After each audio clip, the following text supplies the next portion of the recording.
Hey guys, EBPMAN here, and today we're going to take a look at a mini computer. This is from the Minisforum, and it's the U820. Let's go ahead and check it out. Now, while this mini computer is tiny and fits in the palm of my hand, don't let its size fool you. Let's check out the specs. We're talking about an Intel Core i5 processor, right? 4 cores and 8 threads. It also has an Intel Iris Plus graphics card, and the graphics card gives you the ability to support 3 monitors at the same time, which is pretty impressive for something this small. Now, this mini computer also has a whisper quiet silent fan, and it also is running Windows 10 Pro and Wi-Fi 6 pre-installed. Now, from a memory perspective, you're talking about DDR4 with 8 gig of RAM. And also, as I mentioned, the 3 monitor support, they all can support 4K 60 Hz. That's impressive. Now, from a storage perspective, you're looking at a 2.5 1 terabyte SATA SSD drive. Now, in addition to having your HDMI cable, a DisplayPort cable, and your power cord, you get this mounting bracket. And when I saw this, I first asked myself, what is this for? Well, this is a mounting bracket that allows you to mount this PC, this mini PC, behind your monitor. Now imagine that kind of setup. Not seeing a CPU at all, just having a keyboard and a monitor, and that's it. Now as we take a closer look at this mini PC, it is packed with actual expandability and connectivity. So you have USB ports, 2. You have video out, 2 types. You also have LAN out. You have 2 LAN outs, right? 2.5 gigahertz. You also have the power, which I found interesting that it uses USB-C to get powered. And then as we flip it around, this is all the venting that takes place.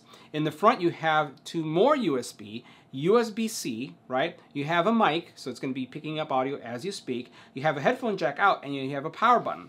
And you have some really nice venting that's going all the way around. And the venting, as you can see here, is really designed to keep the unit quiet and cool as it's operating. Because as you know, if your PC gets hot, no matter what size it is, the hotter it gets, the slower it becomes.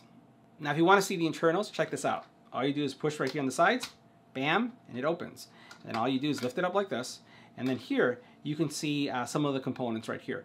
So this is going to give you an idea of how cleanly designed everything is. Really, really nice, very compact. You can see some of the memory right there already. You can see the Wi-Fi. It's just a clean design. You can, like I said, also remove some of the screws on the other side and actually lift this entire chassis out. But for the most part, you're going to have everything you need right here. I really didn't see any need to expand it, to alter it, but if you'd like to, there is still some room to grow. I went ahead and connected the Minis U820 to my LG ultra-wide monitor. This is typically where I do all my desktop editing for the videos that we do here on the channel. And what you'll notice is, first of all, that this has a licensed version of Windows 10 Pro. You can see this right here, Windows 10 Pro. And the neat thing about this is that you can upgrade this to a different version of Windows if you'd want to, just by switching the key. But still, Windows 10 Pro, I think, is definitely good enough. You can see the specs as we discussed earlier. So you see an Intel Core i5. Here's the speed that it's running, right? You can see that I have 16 gig of RAM, and that the operating system is, at least this version of Windows, is 64-bit, which is also pretty good. Now on the right side here of the screen, you'll notice that the hard drive that I have is a relatively small hard drive. It is a 230 gig hard drive, of which only 33 is used. Now keep in mind that you can upgrade this, you can expand this using an external drive if you want, or you can even install another SSD drive. Now, the operating system itself is relatively bloat-free. So you have standard Microsoft Office installs that come with Windows, and pretty much that's all there is to it. There isn't anything else extra or anything out of the ordinary here. It's just standard Windows, really, really clean install, nothing extra. Now, we also ran the user benchmark software test. I also installed Chrome as well because I prefer that as my browser. And the findings are pretty interesting. First of all, this is going to be a fantastic machine for those of you who are looking for something that could do word processing, PowerPoint, if you want to stream YouTube, and we'll see how YouTube streams. And I would say even light gaming. Even though the gaming area here only is scoring at 18%, it's still something that you could use depending on the type of gaming that you are looking to play. Not hardcore gamer in any way.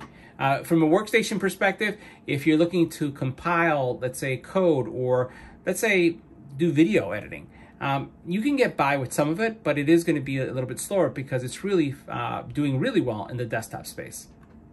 Now next we'll take a look at some of the detailed results of this test. So we'll scroll down a little bit and we'll look at this area here, which is showing us the CPU. So from a CPU perspective, it ranked pretty well. We're talking 76.1%. That's not bad. And as we go further down, you'll notice that the Intel Iris Plus graphics card, that's kind of not so good. And this is why this is probably not a gaming rig, even though it's saying that it's performing above expectations. As we go down and look at the actual solid state drive, 192%, it's outstanding. And then as you take a look at the memory, it's saying that it's also doing really well, 103%. So all in all, you'll see that there's certain areas where the mini computer is not going to do extremely well, specifically in the gaming area. And if we go back to the top here and on the workstation, but as a desktop, it works really well. Now, the next thing we're going to take a look at is how well does it perform browsing on the internet? How quickly can it retrieve content?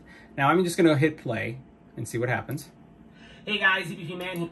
Worked really well. And let's launch something. We'll go here and we'll go into the videos and we'll choose a video that hasn't been pre-cached. So this is a video that we just did a couple days ago.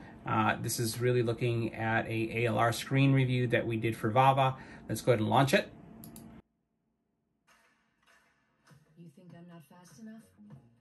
That I can't. And that was pretty fast. Even though it's a commercial, it loaded really fast. Let's try another one. Let's get out of here. And we're gonna try this one right here, which is a 3D printer review that we did. Let's go ahead and click on it and we'll look to see how quickly it loads. Even if it's a commercial, all I'm looking for is the load speed. That's pretty good. So this is what I'm saying, that this is going to be a great machine for someone who's looking to have something that they can do word processing, they can do browsing, they can do streaming. And given that it has multiple outputs, you know, video outputs that you can have up to 3 devices connected at the same time, or 3 video outputs, I still think that it's a great buy. So guys, that wraps up our review of the Mini computer. See you in the next one.